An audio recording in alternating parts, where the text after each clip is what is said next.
부르시고 온전히 또 하나님의 말씀을 듣게 하시니 감사합니다. 주님, 전한 자의 입술을 주관하시고 온전히 하나님의 말씀을 대언케 하시며 이 시간 하나님의 말씀이 선포되어질 때에 우리 성도님들 함께 은혜를 누릴 수 있도록 인도하여 주옵소서. 우리를 구원하신 예수님의 이름 기도합니다. 아멘. 여러분, 솔로몬 하면 무엇이 떠오릅니까? 솔로몬 하면 떠오르는 것 하면 지혜, 또 그다음에 어떤 성전을 지은 것, 그다음에 어떤 이스라엘 역사상 가장 부국하고 강병했던 그 시기, 어떤 이런 것들이 이제 떠오릅니다. 많은 사람들이요, 열왕기상을 읽으면서 참으로 솔로몬은 대단해, 솔로몬은 참으로 지혜로워, 참 이스라엘이 이제 복되었구나 하는 것들을 우리가 계속해서 확인하면서 읽고 나올 수가 있습니다. 여러분, 우리 앞장 그 본문에 열왕기상 10장만 해도 어떤 내용이 나옵니까? 한번 보시겠습니까? 10장만 해도 어떠한 내용이 나와요? 누가 찾아옵니까? 스바 여왕이 찾아오죠. 스바 여왕이 찾아와서 솔로몬의 지혜를 듣고서 어떤 지혜를 주신 하나님을 찬양하는 어떠한 그런 내용들이 있습니다. 이처럼 바로 앞장까지만 해도 계속해서 어떤 솔로몬의 어떤 좋은 면들이 계속 부각되는 것 같습니다. 그런데 갑자기 열왕기상 11장에 오면 벌써 장제목부터가 무엇입니까? 솔로몬의 마음이 여호와를 떠나다. 갑자기 뭐지? 왜 갑자기 솔로몬이 이렇게 된 것이지? 하면서 당황하게 됩니다.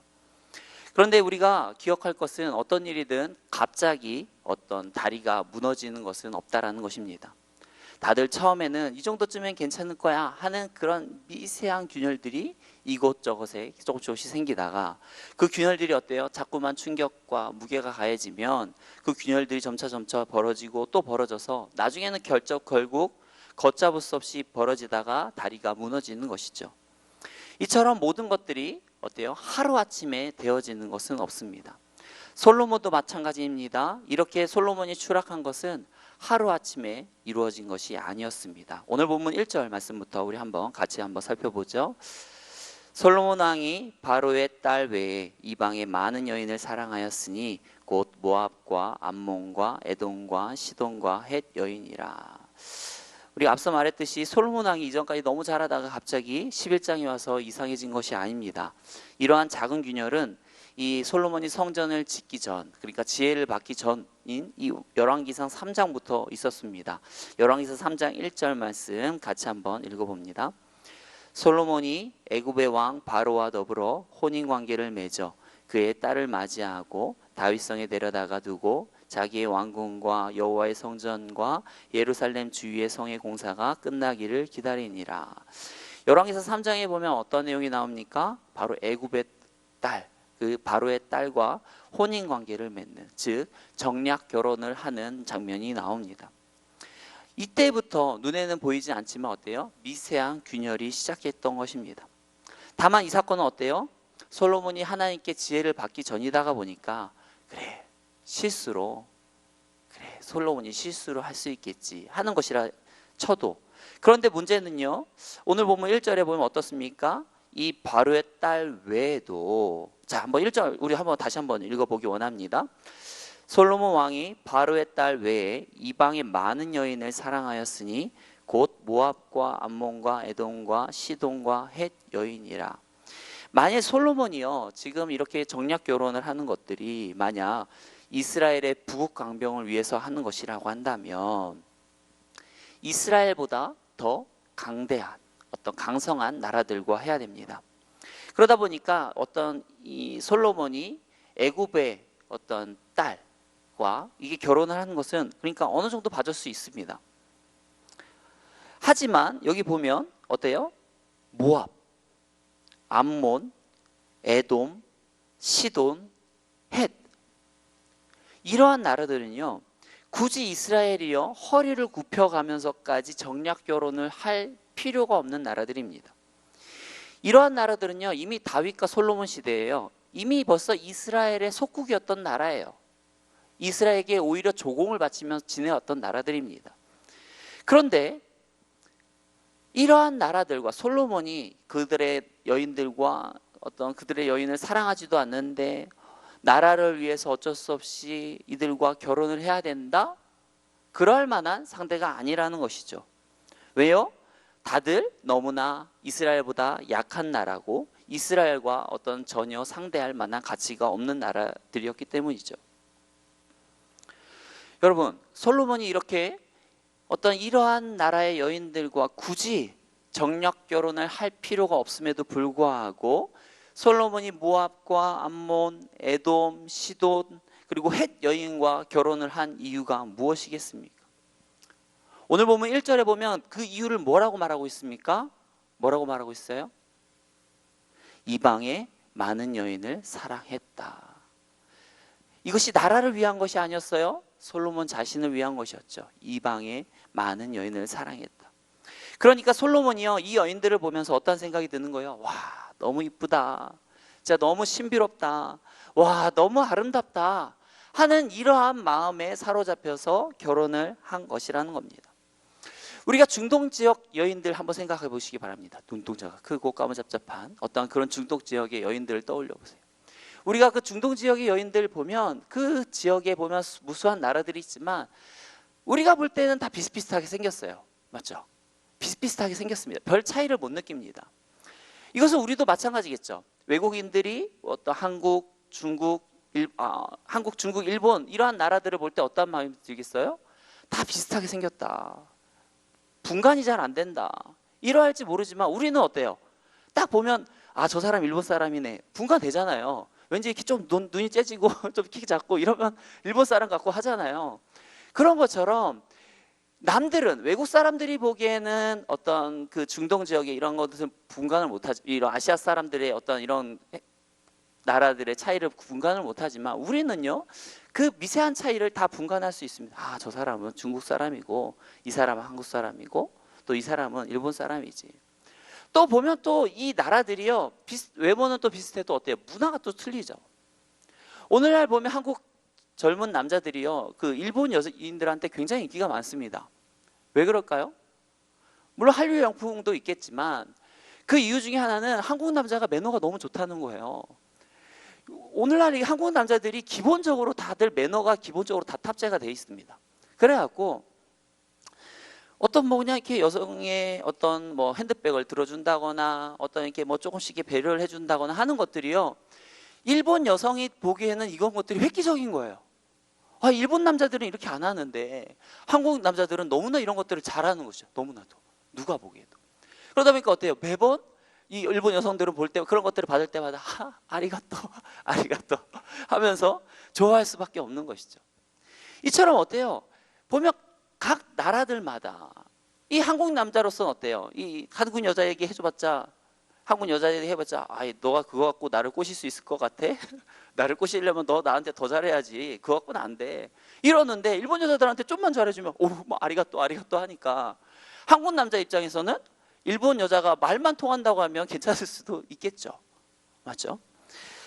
여러분, 그러나 하나님께서는요 어때요? 모세 시대부터 이미 이방인과의 결혼을 철저하게 금했습니다. 2절 말씀 우리 한번 같이 한번 읽어보겠습니다. 여호와께서 일찍이 이 여러 백성에 대하여 이스라엘 자손에게 말씀하시기를 너희는 그들과 서로 통혼하지 말며 그들도 너희와 서로 통혼하게 하지 말라. 그들이 반드시 너희의 마음을 돌려 그들의 신들을 따르게 하리라 하셨으나 솔로몬이 그들을 사랑하였더라. 여러분, 하나님께서요 오늘 보면 2절에 보면 이방인과 통혼하면 안 된다고 하시는 그 이유가 무엇입니까? 뭐라고 말씀하고 있어요? 그들이 반드시 너희의 마음을 돌려 그들의 신들을 따르게 할 것이다 라고 말하고 있죠. 여기서 보면 그들이 반드시라고 말하고 있어. 이것을 개역 성경에서는 정령코, 이것은 뭔 말인가 하면 그 의미가 확정되다라는 거야. 너가 만약 그렇게 한다면 이거는 확정적이야. 이거는 진리가 변할 수가 없어. 뭐가 확정적이라고 하는 거예요? 너희가 만약 이방인과 결혼을 하면 그들은 반드시 너희의 마음을 돌이켜서 우상을 섬기게 할 것이야. 이것이 확정적이라는 것입니다. 여러분, 우리가 결혼을요 함부로 생각해서는 안 되는 게, 결혼이라고 하는 것이 어떻습니까? 그냥 내가 밥 먹는 거에다가 그냥 밥 숟갈 하나 더 놓으면 되지, 이런 개념이 아니잖아요. 결혼이라고 하는 것이 어떤 것입니까? 결혼은 반드시 나의 것을 상대방에게 주어야 됩니다. 그러니까 나의 것과 상대방이 어때요? 반드시 섞일 수밖에 없는 거예요. 그러다 보니까 이 결혼이라고 하는 것은 아무나 하고는 할 수가 없는 거예요. 그런데 참으로 한심한 것은 무엇입니까? 솔로몬이요, 이러한 모든 것들을 몰라서 죄를 지은 게 아니라는 것입니다. 여러분, 탈무드보다 앞서고요, 유대인들의 최고의 책인 이 잠언 누가 썼습니까? 잠언, 여러분, 그 솔로몬이 썼지 않습니까? 이처럼 잠언을 쓸 정도로 지혜로웠던 솔로몬이 과연 이러한 것들을 몰랐겠습니까? 솔로몬은요, 이방 여인을 사랑하여서 그가 그의 마음을 잃어버릴 때 어떠한 결과가 오는지를요, 이 솔로몬은 너무나도 잘 알았습니다. 우리 잠언 5장 20절에서 23절 말씀 우리 같이 한번 볼게요. 내 아들아, 어찌하여 음료를 연모하겠으며 어찌하여 이방 계집의 가슴을 안겠느냐. 대저 사람의 길은 여호와 눈앞에 있나니 그가 그 사람의 모든 길을 평탄하게 하시느니라. 악인은 자기의 악에 걸리며 그 죄의 줄에 매이나니 그는 훈계를 받지 아니함으로 말미암아 죽겠고 심히 미련함으로 말미암아 혼미하게 되느니라. 지금 어때요? 어떻게 음료를 연모하고 어떻게 이방 여인의 그 가슴을 안겠느냐 하면서 이방 여인과 결혼하지 말라라고 합니다. 그렇지만 어때요?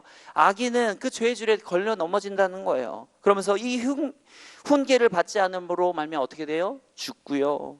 그리고 심히 미련함으로, 즉 이거는 뭔 말인가 하면 육체의 정욕을 어떤 컨트롤하지 못함으로 말미암아서 혼미하게 된다는 것은 뭐냐면 하나님께서 제시한 길에서 벗어난다는 거예요. 정도를 벗어난다는 것 말입니다. 또한 하나님께서는요, 또한 신명기를 통해서도 또한 일찍이 왕들에게 분명히 경고하셨습니다. 신명기 17장 17절 말씀 우리가 한번 같이 읽습니다. 그에게 아내를 많이 두어 그의 마음이 미혹되게 하지 말 것이며, 여기까지군요. 어때요? 아내를 많이 두지 말 것을 말씀하고 있습니다. 왜 왕이 아내를 많이 두어서는 안 됩니까? 그것은 이 왕은요, 본래 임무가 뭐예요?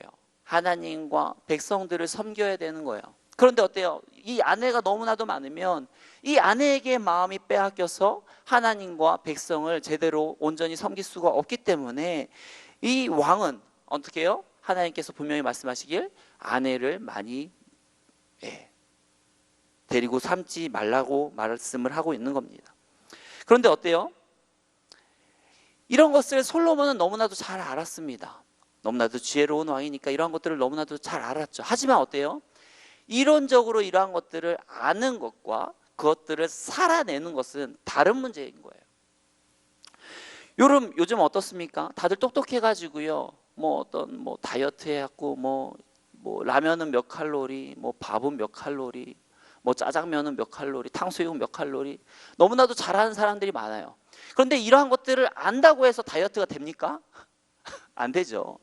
이것을 아는 것과 그것을 안 먹고 운동하는 것과는 완전히 다른 문제잖아요. 그냥 이거 어떤 문제를 매일 몇 개씩 외워서 하라고 하면 우리 한국 사람들 똑똑해가지고 다 잘할 거예요. 하지만 어때요? 실제로 그런 것들을 때때로 나에게 맞춰서 먹고 그리고 또 운동하는 것들이 쉽지 않다 보니까 결국에는 다이어트가 힘든 것 아니겠습니까? 이처럼 아는 것보다 더 중요한 것은 무엇입니까? 아는 것을 실천하는 것입니다.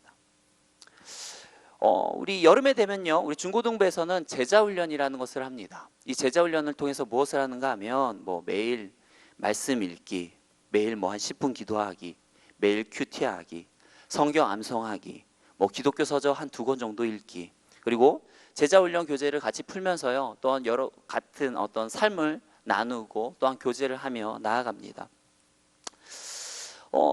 이런 것을요, 총 10주간에 걸쳐서 합니다. 왜 10주간에 걸쳐서 하는가 하니까 어떤 이런 우리 안에 어떤 이런 말씀을 읽는 거나 이런 기도하는 거나 이런 것들이 우리 안에 습관으로 잡히는데 며칠이 필요한가 하면 66일이 필요합니다.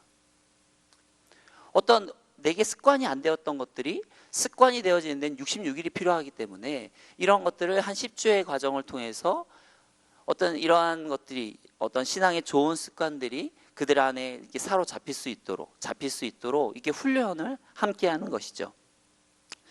이번에 중등부에서 17명, 고등부에서 9명, 총 26명, 그리고 어성경이 읽어진 애도 중고등부에서 총 9명이 해서 총 35명이 이번 여름에 이렇게 훈련을 받게 되어집니다. 그래서 담임 목사님께 교직원 회의 때 이러한 내용들을 보고를 드렸습니다. 그랬더니 담임 목사님께서 한 가지 조언을 해주셨는데 어떠한 내용이었는가 하니까, 문 목사님, 머리로 아는 교육을 하는 것, 이것도 너무나도 중요합니다. 하지만 더 중요한 것이 있어요. 그것은 무엇인가 하면 바로 현장 교육입니다. 신앙이라고 하는 것을 그냥 단지 머리로 습득하고 배우고 하는 것으로 끝나는 것이 아니라, 우리가 신앙이라고 하는 것을 실천하기 위해서 실제로 양로원이라고 하는 곳에도 가서 봉사도 해보고, 또 지나가는 사람들에게 실제로 전도지라는 것도 줘보면서 복음을 전해보고 하는 것, 이런 실제적인 교육이 필요합니다 라고 말하는 거예요. 여러분, 맞는 말 아닙니까? 지금 코로나 상황이다 보니까 목사님께서 말씀해 주신 예대로 어떠한 그런 것들을 하는 것은 참으로 쉽지 않은 상황이긴 하지만, 어때요? 그렇지만 이러한 교육이 필요한 것은 사실인 거죠. 그러다 보니까 저는요, 이러한 어떤 이번에 제자훈련을 하면서요, 이번에 상황에 맞게 예를 들면 봉사를 한다라고 하는 것은 길거리에 있는 어떤 휴지를 줍는다거나, 아니면 복음을 전하는 것은 자기의 친구에게 1대1로 가서 복음을 전해본다거나 하는 이러한 것들을 통해서 한번 그냥 머리로 들었기만 하는 것이 아니라 한번 뭔가를 실제적으로 살아내는 것들을 연습을 하려고 하는 것입니다. 여러분, 이런 것들이 과연 어린 학생들에게만 해당되는 내용이겠습니까? 그렇지 않아요.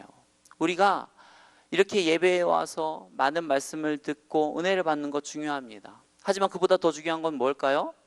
은혜를 받은 그것들을 우리의 삶 가운데서 온전히 살아내는 것, 그것이 참으로 중요한 것이죠. 저와 여러분들이 그냥 아는 것에 만족해서는 안 됩니다. 알기만 하고요, 이것을 실천하지 않는 지식은, 그러한 지식을 뭐라고 말합니까? 죽은 지식이라고 하죠. 저와 여러분들이요, 작은 것 하나라도 들었으면 그 말씀대로 살아내려고 하는 그러한 노력이 굉장히 중요한 것입니다. 저와 여러분들이 이러한 것들을 기억하며 들은 말씀들, 은혜 받은 말씀들을 언제 우리 삶 가운데서 살아내는 저와 여러분들이 되길 축원합니다. 우리 계속해서 우리 말씀 보죠. 3절 말씀 우리 한번 같이 읽습니다. 왕은 후궁이 700명이요 그의 여인들이 돌아서게 하였더라. 아멘. 여기 보면 정식적으로 결혼식을 하고서 같이 사는 사람이 몇 명입니까? 700명이고요. 그냥 같이 살기 위해서 데려온 사람이 300명이었다고 말합니다. 여러분, 결혼식이 700번입니다. 맞죠? 결혼식이 700번이에요. 지금 왕으로서 통치하는데 40년인데 그 사이에 지금 700번이나 결혼을 하고 있습니다. 그러면 이 1년 사이에 몇 번씩 결혼을 해야 되겠습니까? 어마어마하게 지금 결혼을 많이 하고 있는 거예요. 그런데 잘 봐요. 솔로몬이요, 워낙에 지혜로운 사람이다 보니까 어때요? 아무리 이방 여인이라 할지라도 1대1일 때는 괜찮아요. 상대할 만합니다. 그런데 그것이 어때요? 그것이 1대 10이 되고요, 1대 100이 되고요, 1대 500이 되고요, 1대 1000이 되면 이것은 완전히 다른 이야기가 되고 맙니다. 여러분, 일본 예능에서요, 우리나라로 치면 그 천하장사 타이틀을 차지한 그 스모 선수와 아주 그냥 평범한, 그냥 삐쩍 마르고 그냥 평범한 그러한 남자 18명이 함께 스모 대결을 하는 것을 보았습니다. 이 대결을 한 의도가 무엇인가 하면, 전제가 무엇인가 하면, 프로 선수라고 한다면 18명의 어떤 일반인은 그냥 이길 수 있다.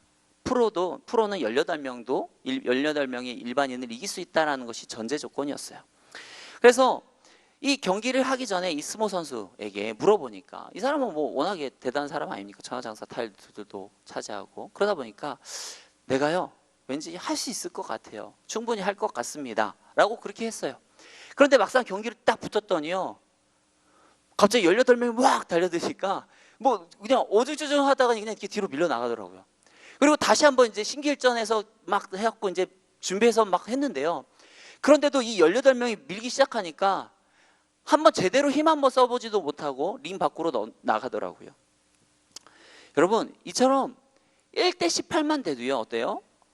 이 한 명이요, 아무리 그 사람이 대단한 사람이 할지라도 상대가 되지 않습니다. 그런데 하물며 솔로몬은요, 지금 1대 18이 아니잖아요. 1대 1000. 맞죠? 어떻게 솔로몬은요 이방인 아내를 이렇게 1000명이나 드리게 된 것일까요? 그것은 왜 그러겠습니까? 자만해서 그래요. 자만해서. 나는 지혜로우니까 이 정도까지는 괜찮을 거야. 그리고 한 100명 있어 봤더니 괜찮네. 나는 지혜로우니까 믿음이 좋으니까 이 정도까지는 괜찮을 거야. 500명이 됐는데도 괜찮은 것 같아. 그래, 난 지혜로우니까 이 정도면 괜찮을 거야 하다가 어떻게 해요? 그게 1000명까지 가고 만 것입니다.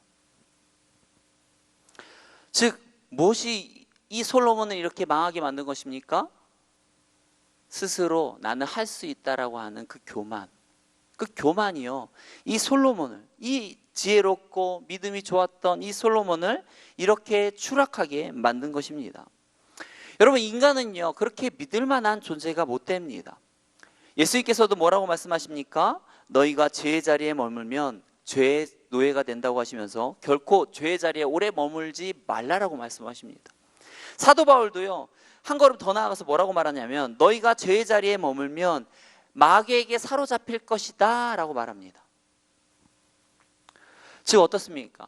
아무리 믿음이 좋고 지혜로운 왕 솔로몬이라 할지라도 죄의 자리에 오래 머무니까 어떻게 됩니까? 죄 가운데 완전히 무너져 내리는 것을 우리가 목도하게 됩니다. 저와 여러분들이요 마찬가지예요. 죄의 자리에 계속 오랫동안 머물면서 나는 괜찮아, 나는 이곳에 있어도 넘어가지 않아 하면서 나의 어떠한 믿음이나 신앙을 테스트하지 않기 원합니다. 예수님께서도 어떻게 했어요? 죄의 자리에 머물지 말라라고 그랬어요. 저와 여러분들이 만약 내가 서 있는 자리가 죄의 자리인 것을 깨달았으면 어떻게 해야 됩니까? 그 죄의 자리에서 벗어나야 되는 거예요. 하루속히 그 자리를 떠나야 되는 것입니다.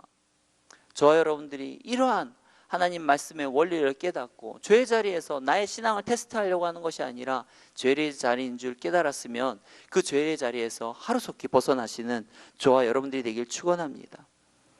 또한 솔로몬이요 이 1000명이나 되는 아내를 맞이했다라고 하는 것은요 사실 솔로몬이 그 누구와도 진실된 사랑을 하지 못했다라는 것입니다. 여러분, 쇼핑 중독이 무엇입니까? 쇼핑 중독이라고 하는 것은요 막 사는 거예요.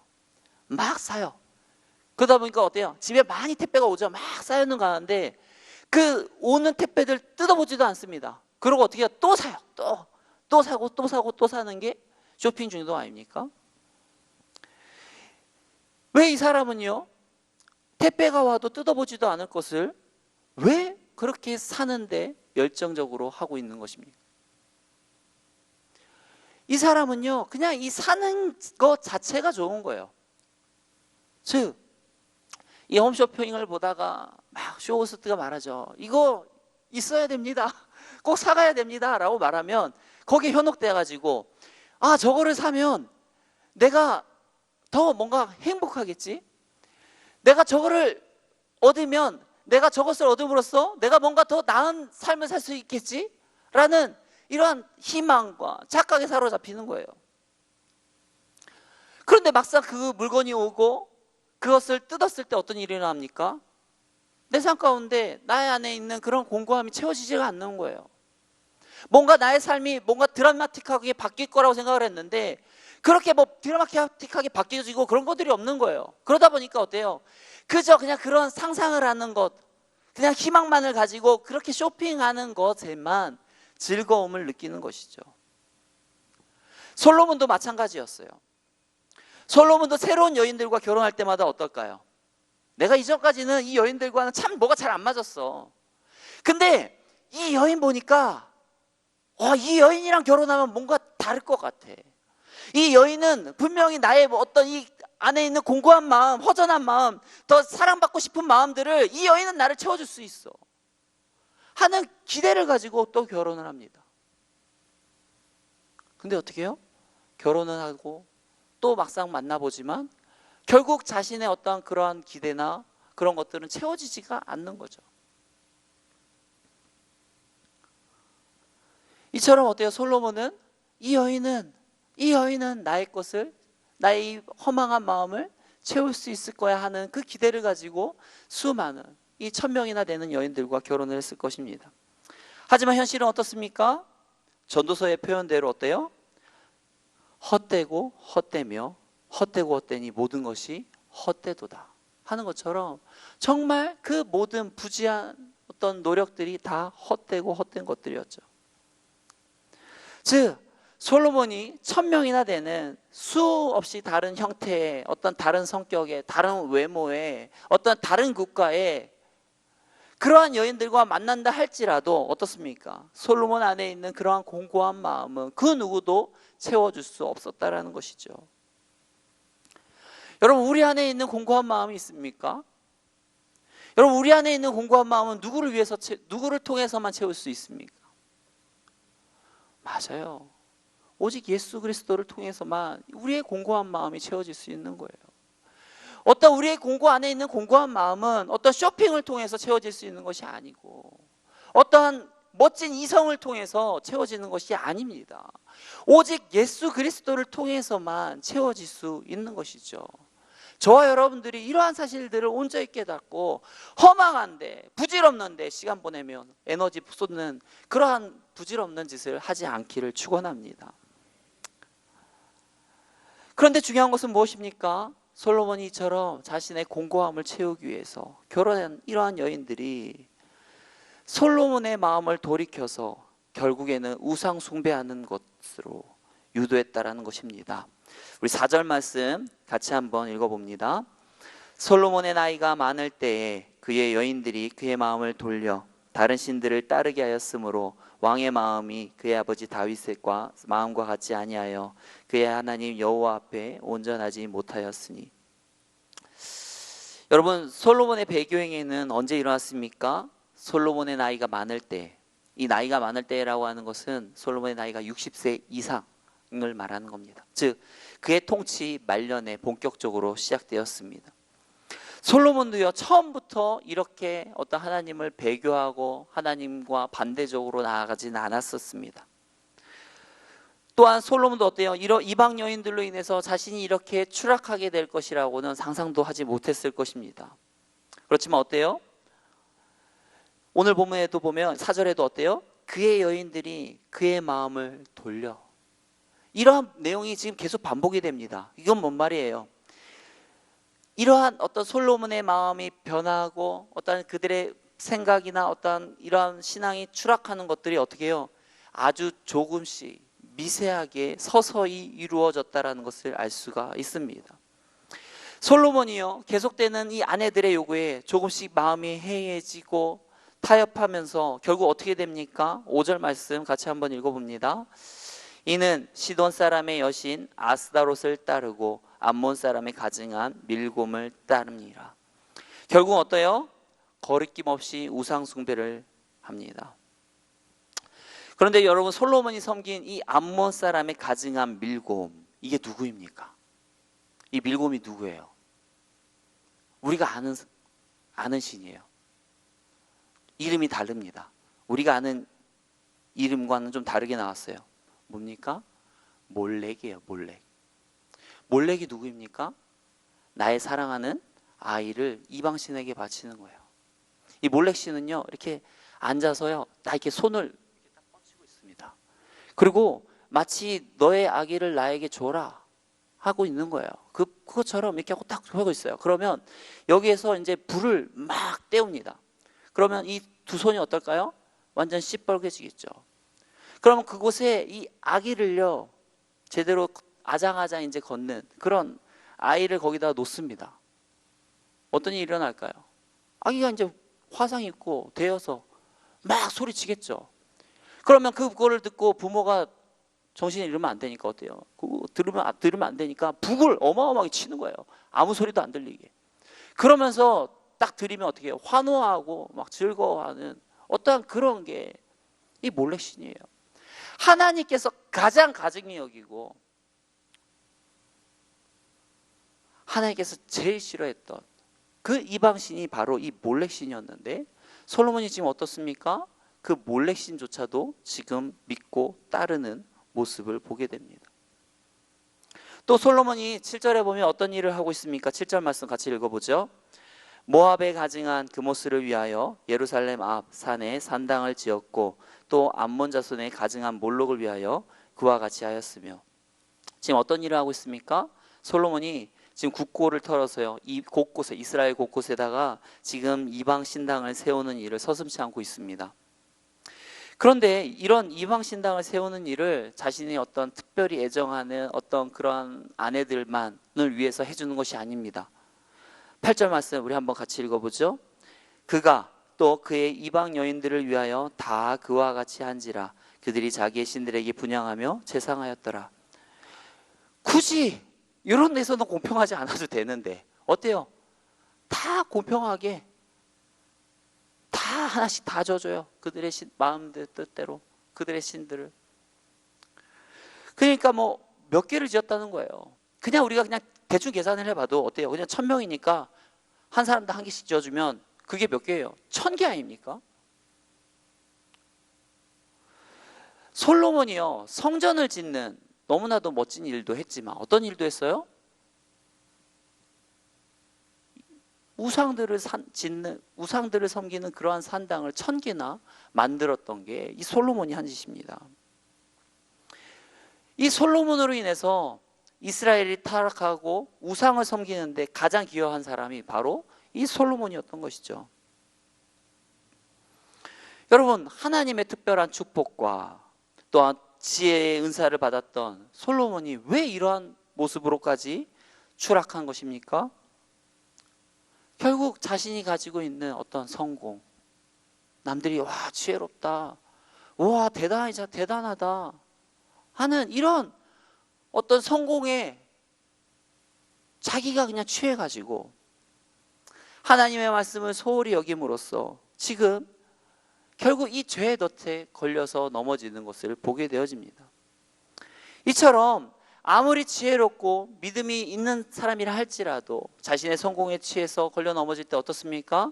그 누구도 이 죄의 덫에서 벗어날 수 없음을 우리는 볼 수가 있는 것이죠. 그렇기 때문에 모든 믿는 사람들은요, 늘 하나님의 말씀에 비춰서 자기 자신을 살펴보아야 됩니다. 고린도전서 10장 12절에도 뭐라고 말합니까? 그런즉 선줄로 생각하는 자는 뭐를 조심하래요? 넘어질까 조심하래요.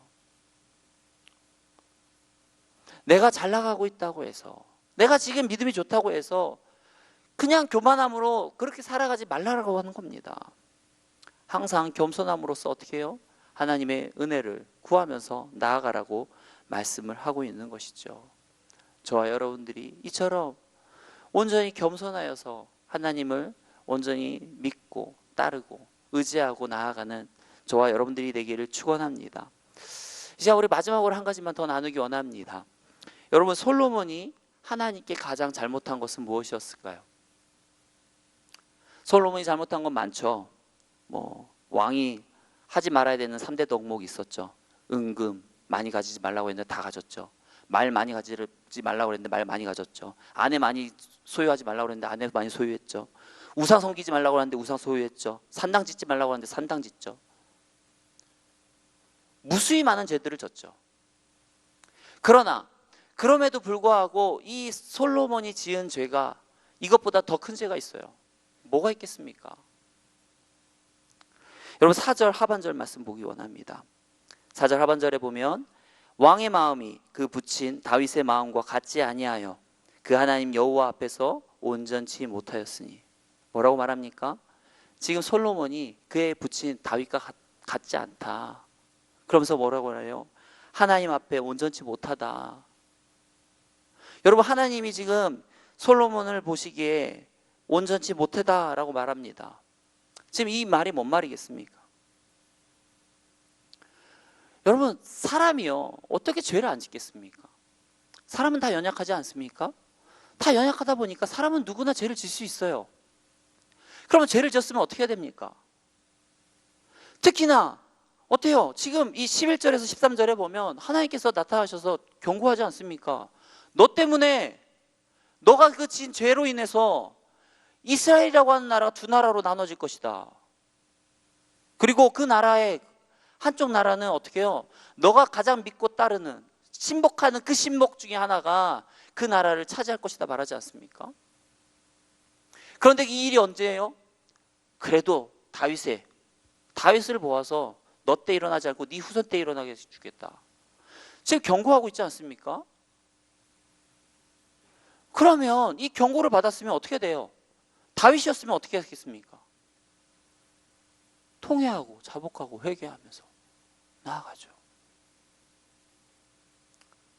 다윗은 이러한 경고를 받았을 때 어떻습니까? 지적을 받았을 때 통회하고 자복하고 회개하면서 나아갔다고요. 금식하면서 눈물로써 나아갔다고요. 그런데 솔로몬은 어떻습니까? 그 뒤에 그런 내용이 없어요.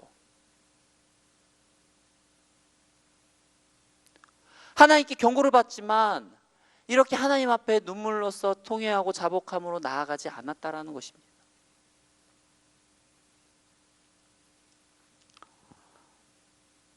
여러분, 요한계시록에도 보면 에베소 교회를 질타하면서 하나님께서 뭐라고 말합니까? 첫사랑을 잃어버렸다라고 말하지 않습니까? 우리가 하나님의 은혜로 부국강병하고 어떤 잘 살아가는 것 중요합니다. 하지만 그보다 더 중요한 건 뭘까요? 이러한 어떤 우리의 마음과 중심, 첫사랑을 끝까지 잃어버리지 않고 나아가는 것이 더 중요한 것입니다.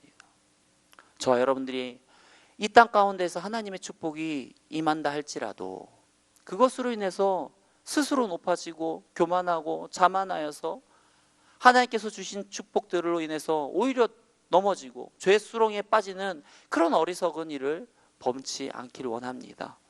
저와 여러분들이 온전히 항상 하나님의 말씀으로써 자신을 채찍질하고 자신을 돌아보아서 날마다 겸손히 하나님의 말씀만 따르며 나아가는 저와 여러분들의 삶이 되어지기를 축원합니다. 이제 우리 같이 기도하기 원합니다. 우리 같이 기도하기 원합니다. 하나님, 우리를 날마다 주님의 말씀으로 가르쳐 주시고 겸손히 나아갈 수 있도록 인도하여 주옵소서. 항상 교만하지 않게 하시고 자만하게 하지 않게 하시고 하나님 말씀 앞에서 온전하게 나아갈 수 있게 달라고 이제 우리 같이 통성으로 기도하며 나가도록 하겠습니다. 같이 기도합니다. 사랑과 은혜가 많으신 하나님 붙드시기 원합니다. 주님, 우리의 마음과 생각을 붙들어 주시고 온전히 하나님의 은혜를 알아 누리는 자가 되기 원합니다. 주여 붙들어 주옵소서. 우리가 교만하고 자만하여서 온전히 하나님의 뜻을 저버리는 자가 아니라 온전히 어떠한 상황 속에서도 겸손히 나아갈 수 있는 그러한 은혜자가 되어주기 원합니다. 하나님, 우리와 함께하여 주옵소서. 하나님께서 질타하실 때 우리가 통회하고 자복할 수 있는 은혜를 허락하여 주시옵시고 우리를 끝까지 사랑하시는 그 하나님의 은혜 속에서 우리가 다시 회복할 수 있기를 원합니다. 하나님, 우리가 다윗과 같이 온전한 모습으로 서기 원합니다. 우리가 어떠한 잘못을 한다 할지라도 우리를 사랑하시는 그 주님의 품으로 다시 되돌아가기 원합니다. 주여, 이 땅에 살아가는 동안 우리가 섰다고 아버지가 자만하지 아니하게 하시고 온전히 마음으로써 온전히 서서 겸손히 나아가며 온전히 겸손히 주의 말씀에 귀 기울이는 자들 될 수 있도록 인도하여 주옵소서. 우리를 구원하신 예수님의 이름으로 기도합니다. 아멘.